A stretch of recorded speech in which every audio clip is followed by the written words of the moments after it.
Apartment ജീവിതമൊക്കെ കഴിഞ്ഞ് ഞങ്ങൾ ഞങ്ങളുടെ വീട്ടിലേക്ക് വന്നിരിക്കുകയാണ്. ദൈവം തന്നൊരു കൊച്ചു ഭവനമാണ് അത്. അവിടെ അപ്പോൾ അപ്പാർട്ട്മെൻറ്റിൽ നിന്ന് ഇങ്ങോട്ട് ഞങ്ങൾ വന്നപ്പോഴത്തേക്കിനും എൻ്റെ കുറച്ച് തക്കാളി തൈ ഉള്ളതും കൂടെ ഞാൻ കൂടെ കൊണ്ടുവന്നിട്ടുണ്ട്. അപ്പാർട്ട്മെൻറ്റിൻ്റെ പരിമിതിക്കുള്ളിൽ നിന്ന് കുറേ കൃഷി ചെയ്തിരുന്നു. ഞാൻ നേരത്തെ ഉള്ള വീഡിയോയിൽ അത് കാണിച്ചിട്ടുണ്ട്. ഇതൊക്കെ നിറയെ കാ പിടിച്ച് കിടക്കുകയാണ്. ഇപ്പോൾ അതൊക്കെ നിറയെ കായുണ്ട്. നിറയെ കാ പിടിച്ച് കിടപ്പുണ്ട്. പിന്നെ ഇത് നേരത്തെ ഉള്ളൊരു മുരിങ്ങയാണ് ഞാൻ നട്ടിരുന്നത്. ഇത് ഹൈബ്രിഡ് തൈയാണ്. നല്ലവണ്ണം പിന്നെ കായ്ക്കുന്ന ഇനമാണ്. ഇലയില്ലാതെ കായ്ക്കും അത്. അതാണ് അതിൻ്റെ ഒരു പ്രത്യേകത. പിന്നെ അവിടെ നിന്ന് കൊണ്ടുവന്ന തക്കാളിയൊക്കെ നിറയെ കായ്ച്ചിട്ടുണ്ട്. നിറയെ കായ്ച്ചു.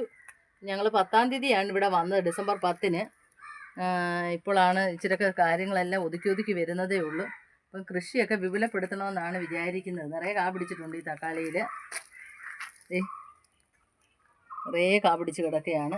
പിന്നെ ഒരു പുതിനത്തൈ ഉള്ളതിന് പലതവണ അതിൻ്റെ ഇല വിളവെടുത്തിട്ടുള്ളതാണെങ്കിലും അത് വീണ്ടും അത് തളിർത്ത് കിളിച്ചിട്ടുണ്ട്. പിന്നെ ഈ ബുള്ളറ്റ് മുളക് ഞാൻ നേരത്തെ കാണിച്ചിട്ടുള്ളതാണ്. 2 തവണ വിളവെടുത്താണ്. വീണ്ടും ഇത് തളിർത്ത് പൂക്കുന്നുണ്ട്, കായൊക്കെ പിടിച്ച് വരുന്നു. അതുപോലെ ഈ തക്കാളിയിലൊക്കെ നിറയെ കുഞ്ഞുങ്ങളുണ്ടായി വരുന്നുണ്ട്.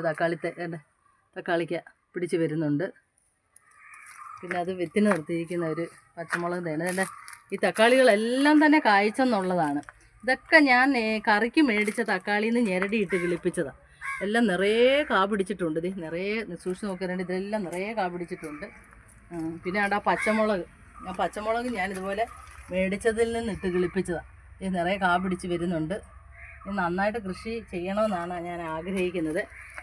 ഇപ്പോൾ എല്ലാവരുടെയും ലൈക്കും അഭിപ്രായമൊക്കെ അറിയിക്കണം. ഇനി അടുത്ത പ്രാവശ്യം എൻ്റെ വീഡിയോ കാണുമ്പോൾ നിറയെ കൃഷി നിങ്ങൾക്ക് കാണാം.